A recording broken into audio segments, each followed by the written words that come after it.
مشاهدين أهلا وسهلا بكم.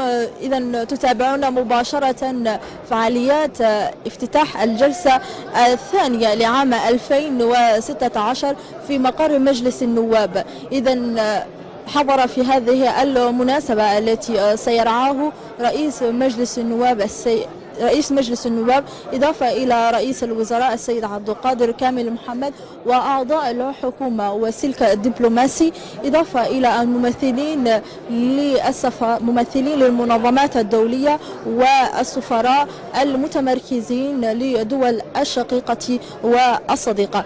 إذن أعزائي المشاهدين، ستجري افتتاح هذه الجلسة الاحتيادية الثانية على النحو التالي: عزف للنشيد الوطني قبل افتتاح وإطلاق هذه الجلسة، ثم يليه خطبة لرئيس مجلس النواب إضافة إلى خطبة السيد عبد القادر كامل محمد رئيس الوزراء السيد عبد القادر كامل محمد. كما تم تنظيم مناسبة لتبرع بالدم سيشاركه جميع الأعضاء الذين حضروا هذه الجلسة. هذه التبرع بالدم هي خطوة للمساعدة أو خطوة للدعم في عملية تبرعات الدم أو الحملة تبرع بالدم لأجل المرضى المتواجدين في المستشفيات. إذن سينشط معي في هذه المناسبة مختلف الصحفيين لتتابعون مباشرة فعاليات هذه الجلسة الاعتيادية في نسختها الثانية هنا في مجلس النواب في مقر مجلس النواب. من المقرر أن يحضر جميع أعضاء الحكومة وممثلي وأعضاء المجلس النواب. بعدها تنطلق إذن فعاليات هذه المناسبة.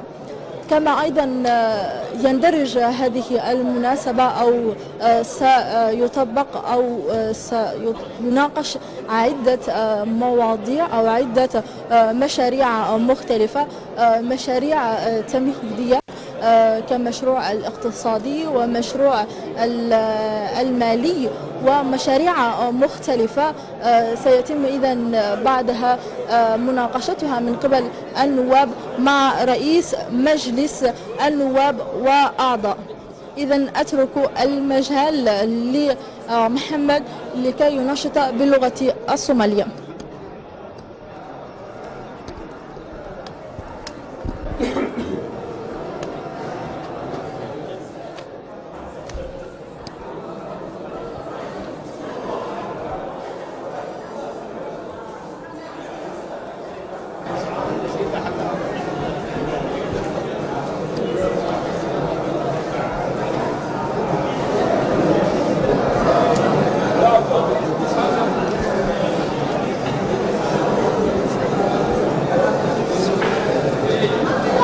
marweyn iyo mudaneel assalaamu calaykum waraxmatullaahi wabarakaatu. waxa aanu saaka si toosa idinku soo tabin doonaa waa fadhigan caadiga ahayn loo dhan yahay ee fadhiga golaha baarlamaanka, waana bilowga ama furitaanka howlaha golaha baarlamaanka oo iyadu saaka ku beegan.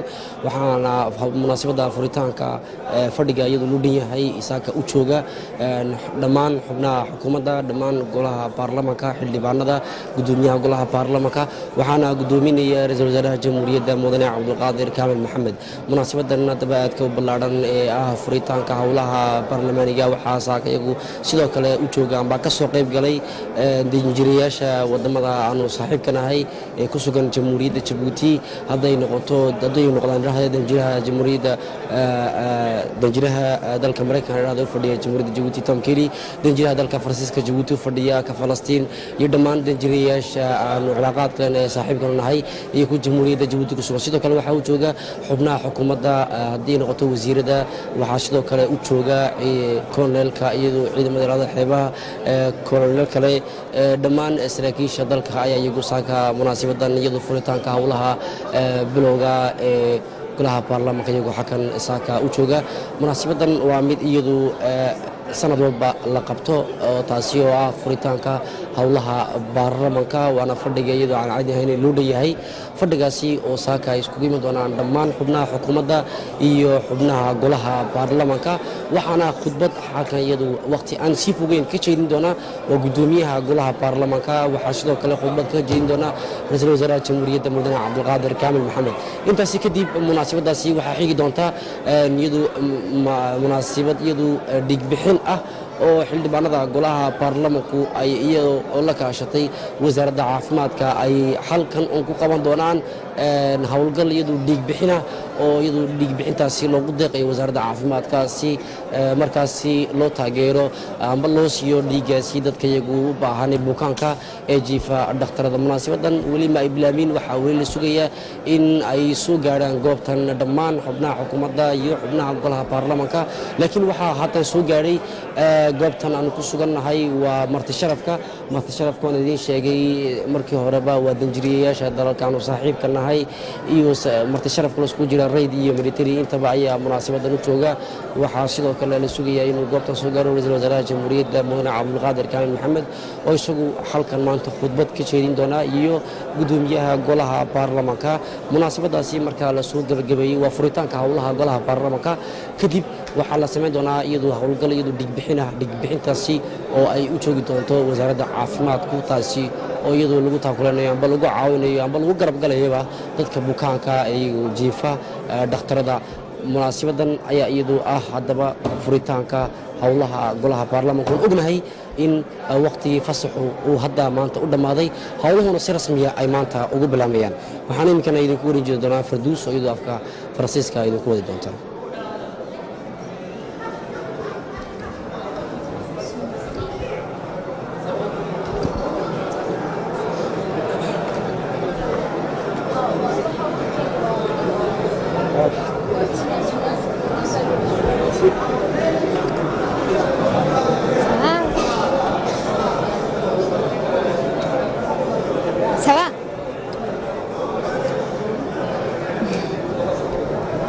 Bonjour à tous, nous sommes en direct de l'hémicycle national. Là derrière moi, les élus du peuple font petit à petit leur entrée, les invités, les membres du gouvernement.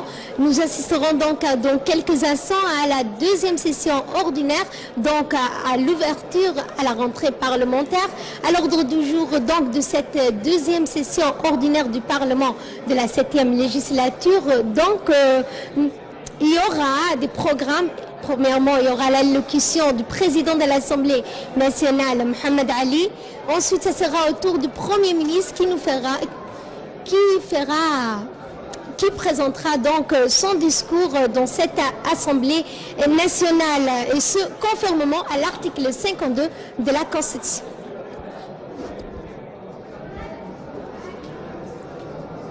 Est-ce que tu veux que je raconte? Ça va, pas ça va? Ça va. Pourquoi on entendait ma voix? Non. ما تقولي ست. ما تقولي ست. إذا لازلتم تتابعون فعاليات هذه المناسبة للجلسة الاعتيادية لنسختها الثانية في عام 2016.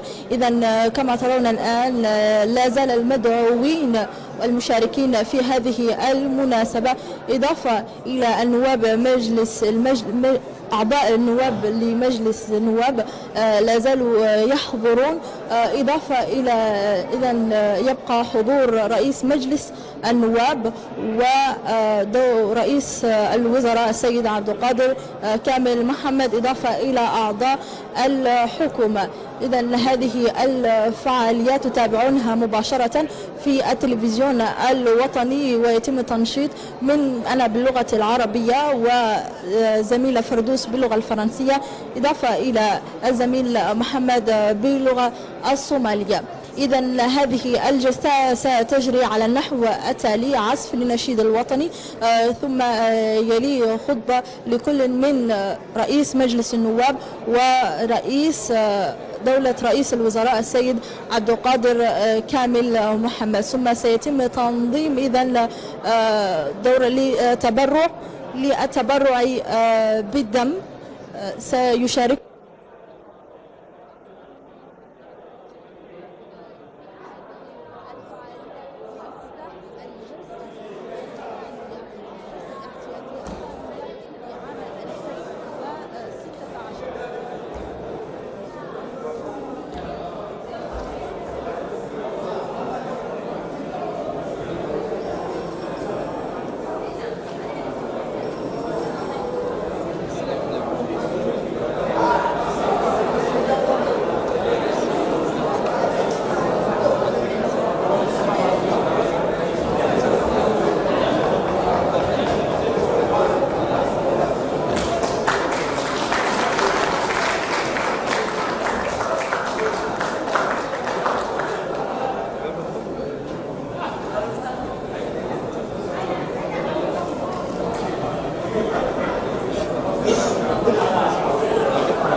Regagnez vos places.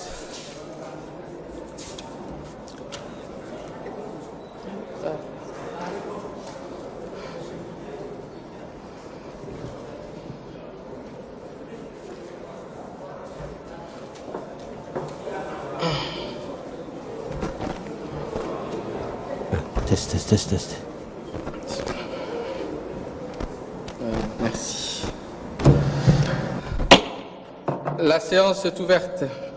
Monsieur le Premier ministre, Mesdames et Messieurs les membres du gouvernement, honorables membres du bureau de l'Assemblée nationale, honorables députés, chers collègues, Mesdames et Messieurs les représentants des corps diplomatiques et des organisations régionales et internationales, distingués invités, tout protocole observé.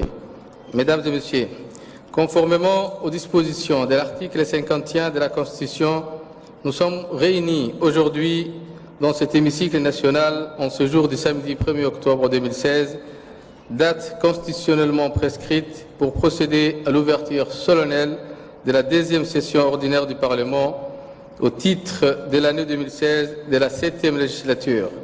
L'ordre du jour de cette présente séance solennelle d'ouverture de ladite session appelle donc 2 points à l'ordre du jour, à savoir, premier point, donc allocution d'ouverture du président de l'Assemblée nationale. Deuxième point, discours du Premier ministre. Sans plus tarder, nous allons commencer par l'hymne national suivi de mon allocution d'ouverture.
Merci.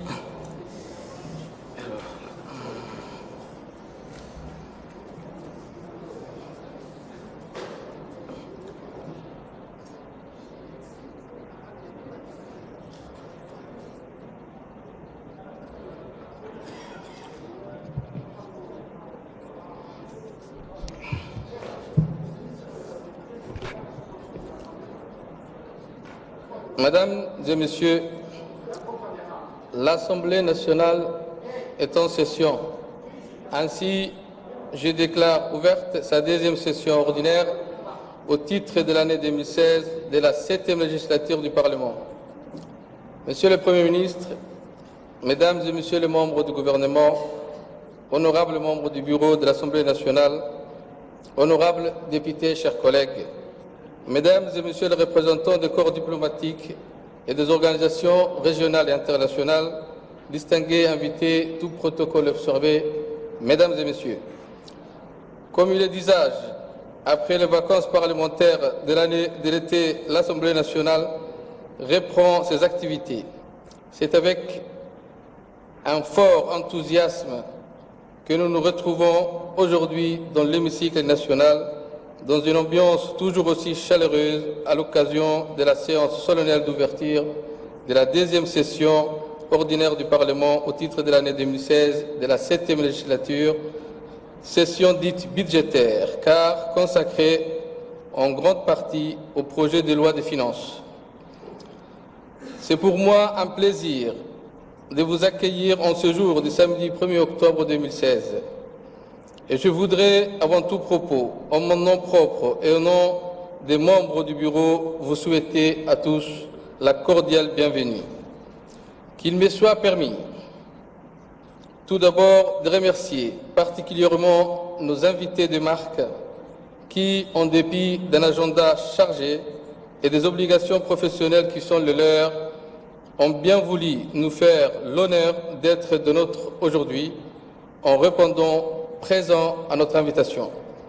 Nous sommes heureux de vous accueillir, chers invités, car votre présence à nos côtés, ici au cœur de la démocratie djiboutienne, est le témoignage de votre attachement et de l'intérêt tout particulier que vous portez aux travaux de notre institution législative.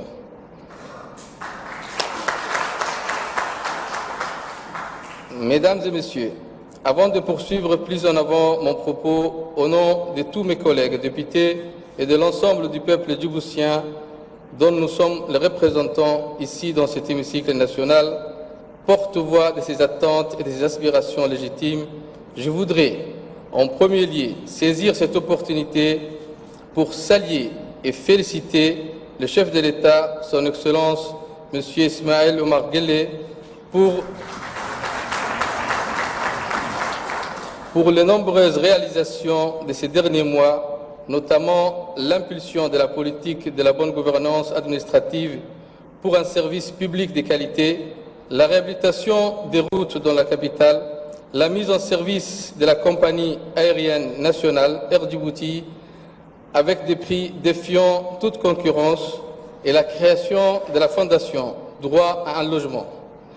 Je salue donc ces belles initiatives et je m'en réjouis fortement, car je sais pertinemment que toutes ces réalisations et les progrès économiques et sociaux qui en découleront profiteront à l'ensemble de la population djiboutienne. Mesdames et Messieurs, avant d'exposer l'objet principal de cette présente session, à savoir le titre de l'examen approfondi du projet de loi de finances, je voudrais revenir sur les activités entreprises pendant les vacances parlementaires. En effet, pendant cette période, l'Assemblée nationale a eu une activité internationale soutenue.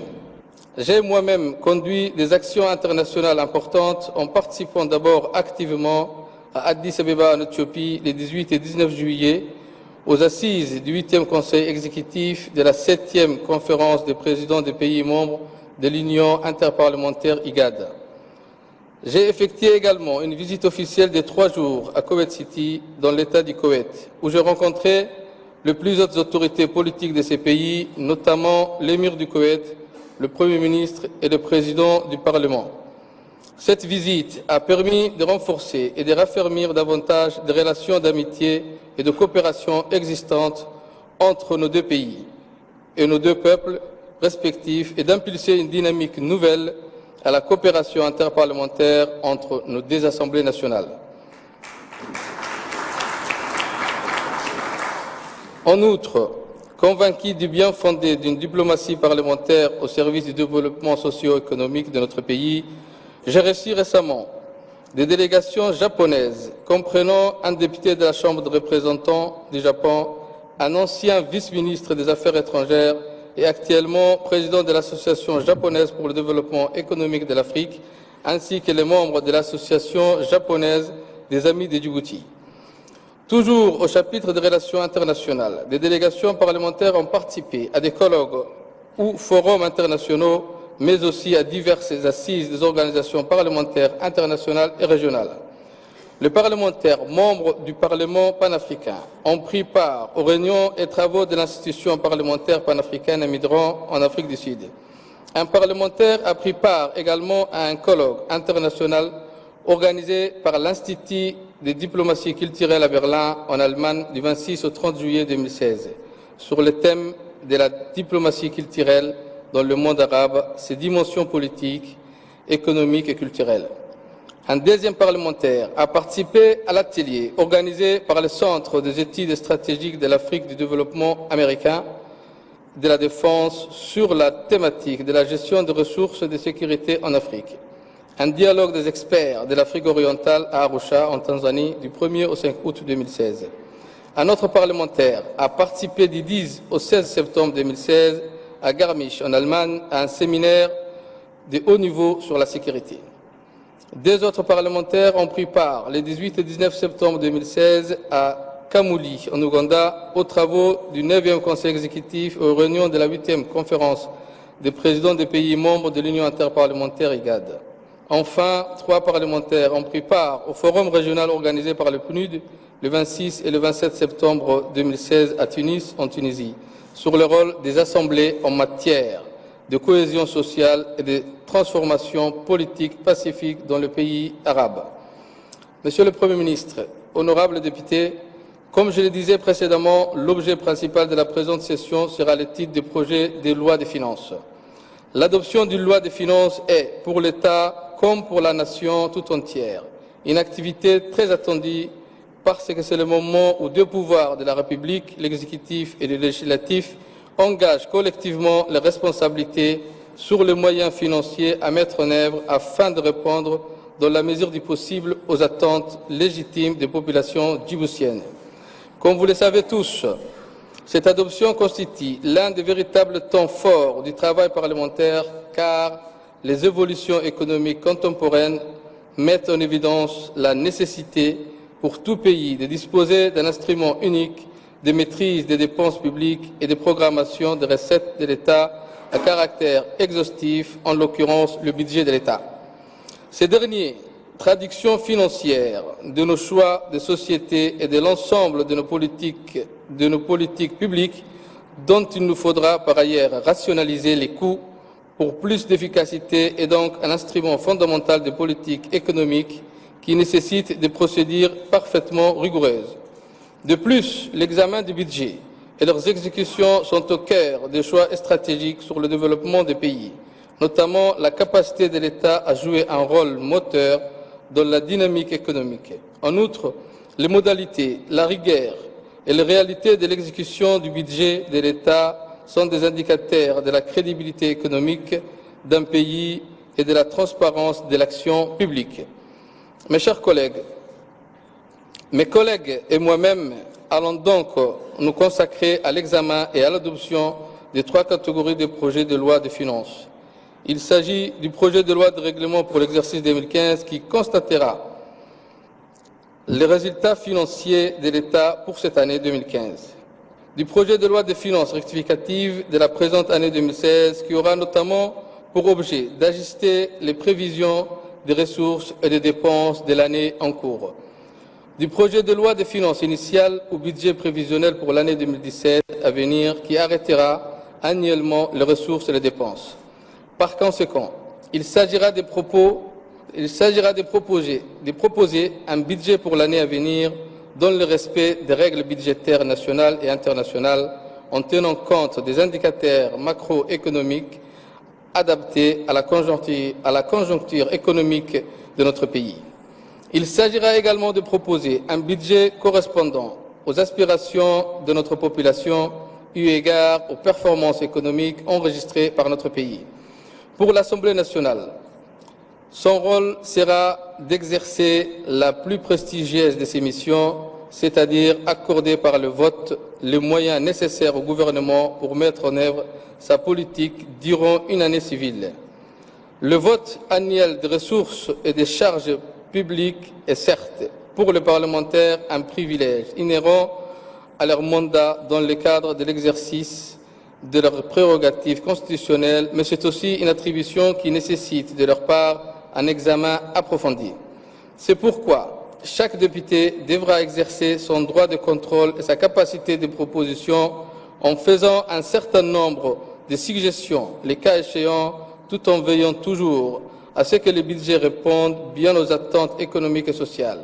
J'émets le souhait que ce budget soit un budget qui accorde plus de marge de manœuvre au secteur moteur de la croissance économique de notre pays, un budget qui permettra la diversification de notre économie en faisant émerger encore plus d'unités industrielles de production, un budget qui permettra également le financement de projets à vocation sociale dans le but de réduire la pauvreté, enfin un budget qui donnera la priorité à l'emploi, à l'éducation, à la santé et au développement des infrastructures. Mesdames et Messieurs les membres du gouvernement, Mesdames et Messieurs les députés, concernant les perspectives d'avenir au cours de cette session, outre notre volonté manifeste de doter notre pays d'un arsenal juridique renforcé à travers l'adoption de nouveaux projets de loi améliorant les cadres et les conditions de vie de nos concitoyens, nous comptons poursuivre la politique de renforcement des capacités des parlementaires par le biais des stages d'études dans le Parlement des pays amis et ce, dans le cadre de la coopération Sud-Sud. Nous comptons poursuivre également les tournées dans la capitale comme dans les régions de l'intérieur pour aller à la rencontre des populations, pour recueillir leurs doléances afin de les transmettre ensuite aux ministres concernés dans le but de solutionner leurs difficultés. Les parlementaires prendront part aussi aux travaux et aux assises prévues pour se tenir dans les unions interparlementaires pour promouvoir et défendre les intérêts de notre pays et de notre peuple dans les sphères régionales et internationales. Par ailleurs, nous projetons d'organiser des journées portes ouvertes au profit des élèves des écoles du primaire, des lycées et des étudiants de l'université en leur expliquant le fonctionnement de notre institution législative. Nous continuerons à organiser au sein du Parlement des ateliers sur des thématiques diverses et variées, et ce, en faisant de la représentation nationale un espace d'échange et de partage de connaissances. En outre, pour consolider l'exercice démocratique et en vertu des dispositions constitutionnelles reconnues à l'Assemblée nationale, nous prévoyons d'organiser dans un proche avenir des séances de questions au gouvernement tous les 15 jours.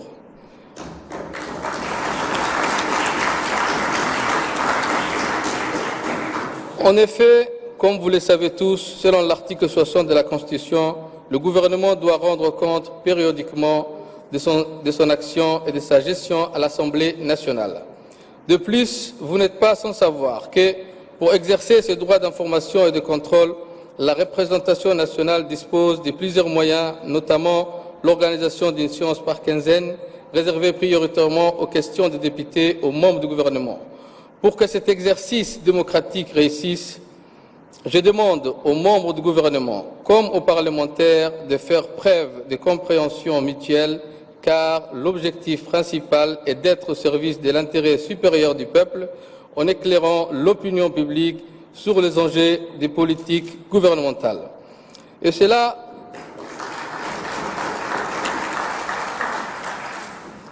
permettra d'ancrer davantage les pratiques démocratiques dans notre pays. Je voulais enfin profiter de cette occasion pour rappeler à nos concitoyens que les séances plénières organisées par l'Assemblée nationale sont publiques. Tout citoyen intéressé pour assister aux séances plénières pourra en faire la demande car le Parlement est la maison des citoyens. Il sera donc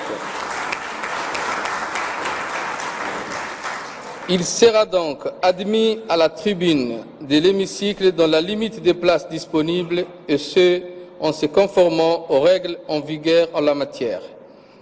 Mesdames et Messieurs les députés, chers collègues, ces vacances parlementaires, occasion pour qu'opportune aux élus du peuple, plus qu'opportune aux élus du peuple que vous êtes, vous ont indéniablement permis d'aller vers la population en vie, d'échanger avec elle sur le terrain en ce qui concerne leurs préoccupations quotidiennes. Comme je vous l'avais demandé précédemment, j'attends donc de vous la remise des rapports sur les activités entreprises durant ces vacances parlementaires. Tout en réitérant mes souhaits de bienvenue dans notre auguste chambre, je vous rappelle, chers collègues, qu'il est primordial d'être ponctuel dans l'exercice de vos fonctions au vu de l'ampleur des tâches qui vous attendent. Je compte sur votre sens de responsabilité afin d'honorer le peuple djiboutien qui nous a mandatés et que nous représentons dans cet hémicycle. Sur ce, et tout en souhaitant plein succès à nos délibérations, je déclare ouverts les travaux de la deuxième session ordinaire du Parlement de l'année 2016 de la 7e législature. Je vous remercie de votre attention.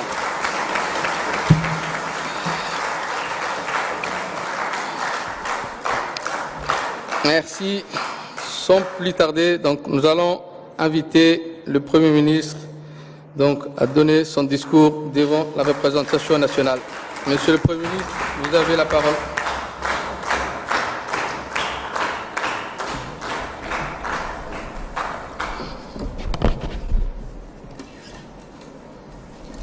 Bismillahirrahmanirrahim.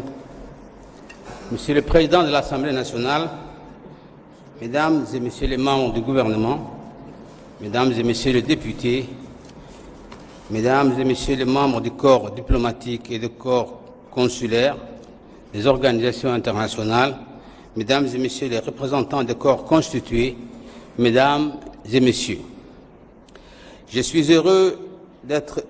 très heureux de me retrouver parmi vous à l'occasion de l'ouverture de cette session budgétaire qui, certes, comme à l'habitude, sera principalement destinée pour vous à l'examen détaillé du budget de l'année prochaine.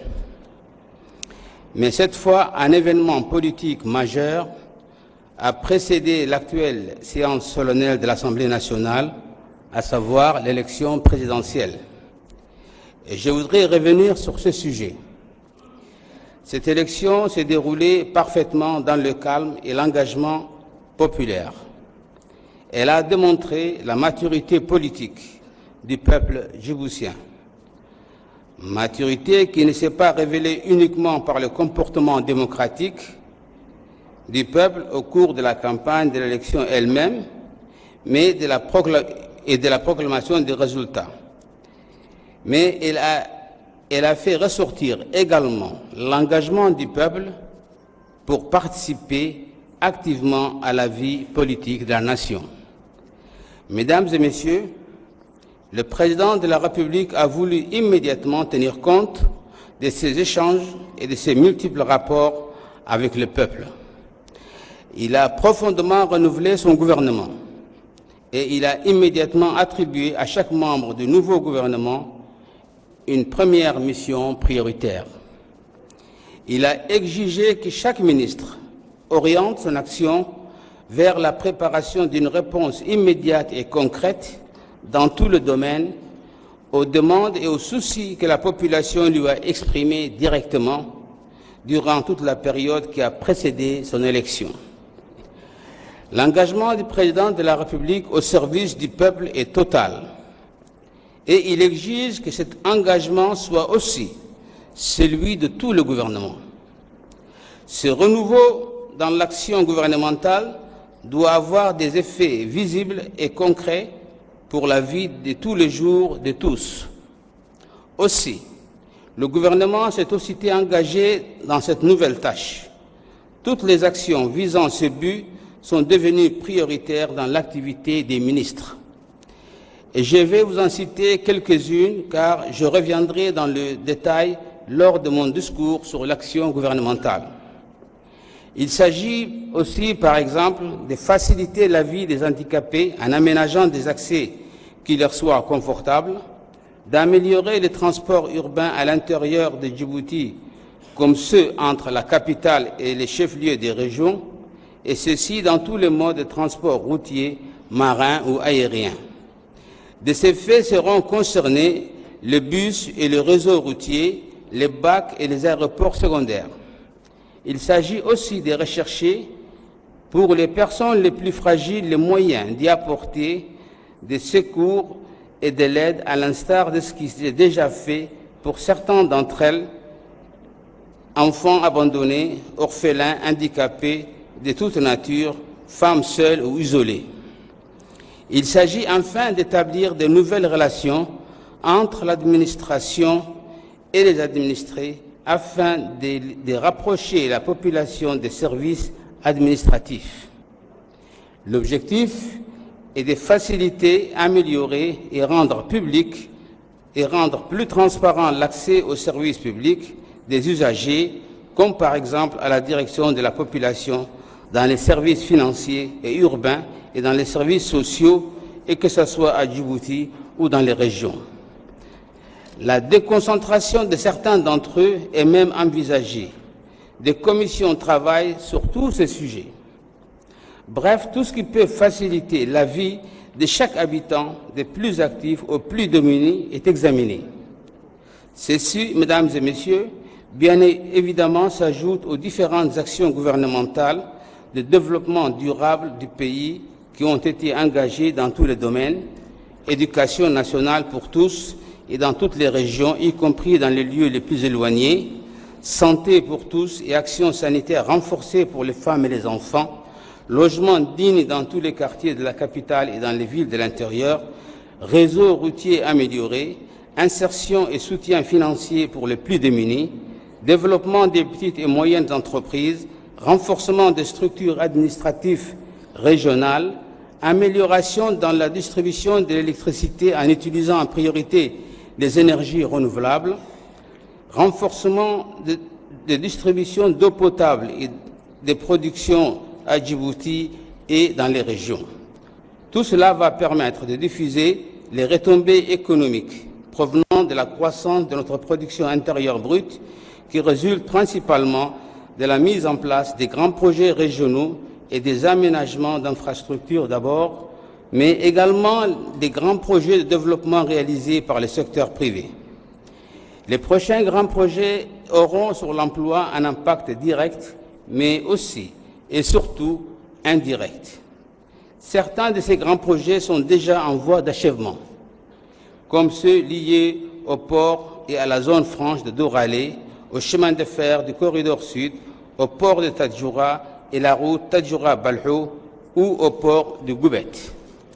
Certains ont démarré comme ceux concernant la construction de très nombreux logements ou des investissements privés commerciaux. D'autres sont sur le point d'être lancés comme celui du port du bétail ou celui du pipeline pétrolier.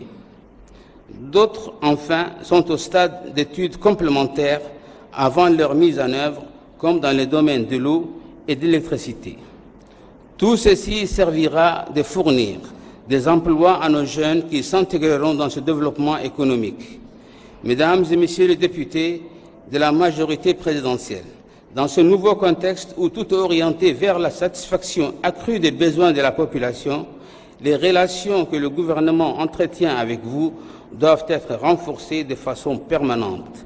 Mais j'annonce également ici aux députés de l'opposition que, compte tenu de la volonté présidentielle d'écouter toute la population, le gouvernement sera également à votre écoute pour construire de façon la plus harmonieuse possible l'avenir de notre pays. Ceci, bien évidemment, devra se faire dans le calme et avec un esprit constructif. Mais cela n'effacera nullement notre volonté de faire respecter la loi de la façon la plus rigoureuse pour défendre la stabilité et l'ordre qui sont les premières garanties exigées pour le développement économique et par la confiance que les investisseurs accordent à notre pays. Mesdames et Messieurs, cette ouverture de la session budgétaire me donne aussi l'opportunité de rappeler quelques grands principes qui guident l'action du gouvernement.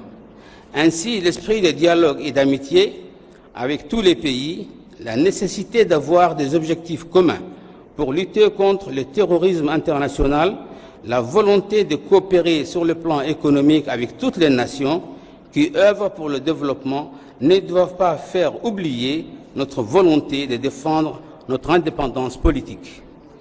Bien que notre pays soit petit, cette volonté est grande.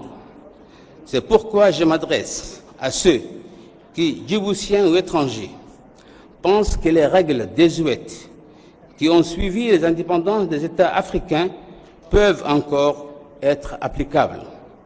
La politique gouvernementale se décide uniquement et à Djibouti dans les organes de décision du gouvernement djiboutien. Ceux qui pensent que la politique future de Djibouti se dessine dans les capitales étrangères se trompent.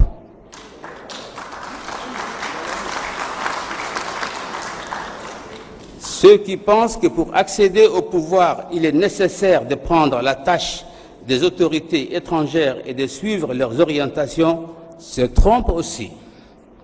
Le temps où il fallait se faire adopter à l'étranger comme étant une personnalité d'avenir est révolu.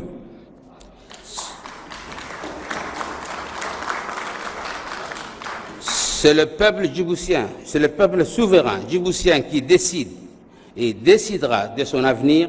C'est le peuple djiboutien qui choisit ses dirigeants. Et ceci se fera par la voie démocratique. Les attaques sanglantes avec le soutien des milices étrangères sont vouées à l'échec. Le peuple djiboutien tout entier se dressera contre ces mercenaires qui n'hésitent pas à faire couler le sang des Djiboutiens innocents pour tenter de s'aimer le trouble.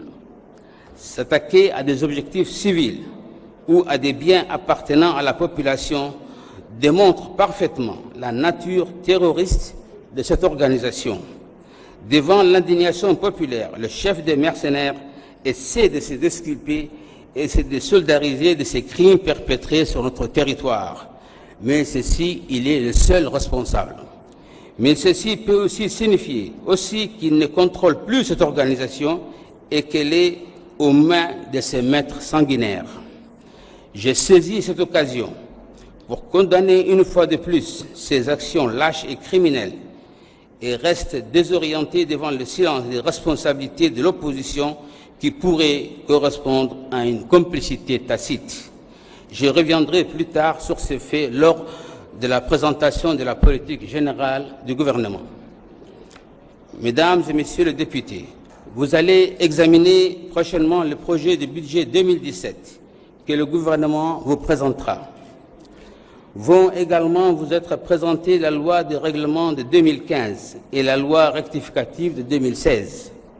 Vous devez savoir qu'en accord avec les autorités du Fonds monétaire international, le ministère du Budget, le ministère de l'Économie et des Finances prévoit une continuité de la croissance économique jusqu'en 2020 avec un taux de 6 à 7%, couplé avec une maîtrise de l'inflation autour de 3,5%, du fait de la stabilité des prix des denrées alimentaires et des hydrocarbures.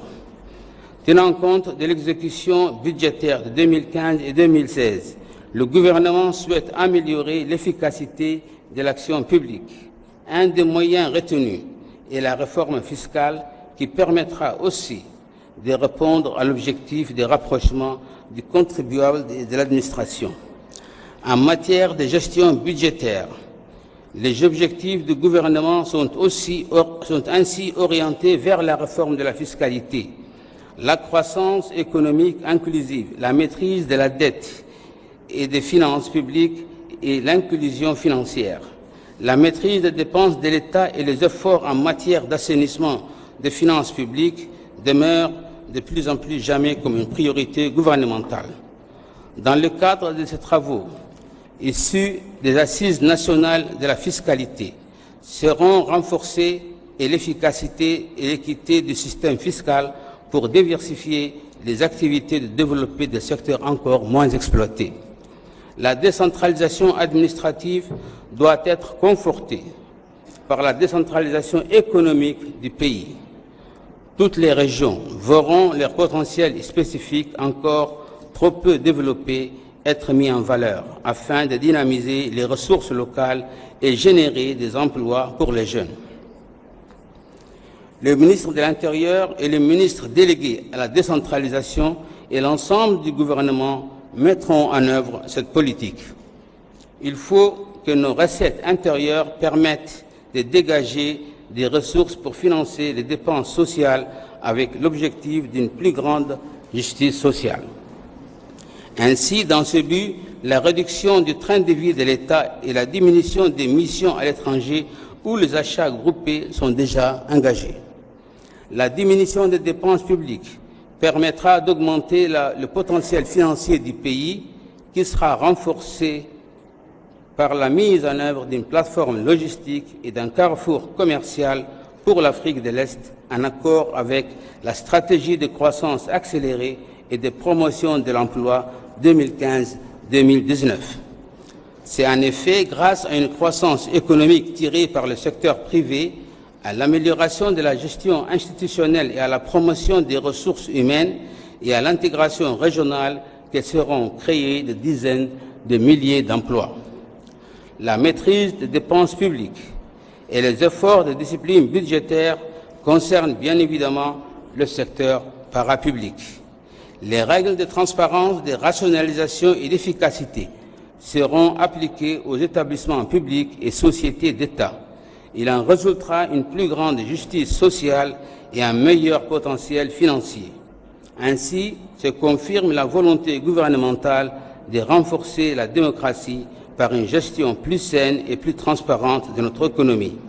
Mesdames et Messieurs les députés, pour conclure, je voudrais une nouvelle fois attirer votre attention sur le rôle important que vous jouez dans la mise en œuvre de la politique gouvernementale. Je vous engage à poursuivre avec le plus grand dévouement possible le rapprochement que vous avez mené avec la population, car vous aussi, vous êtes au service du peuple et vous êtes élus par ce peuple. C'est sur vous que repose le succès que nous connaissons. C'est sur vous. C'est sur vous aussi que la population doit s'appuyer pour participer à la vie publique du pays. Vous savez que vous aurez le soutien sans aucune réserve de tous les membres du gouvernement pour atteindre notre objectif commun.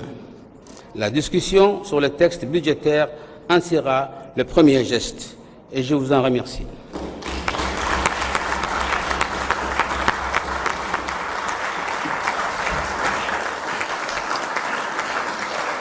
Merci, Monsieur le Premier ministre.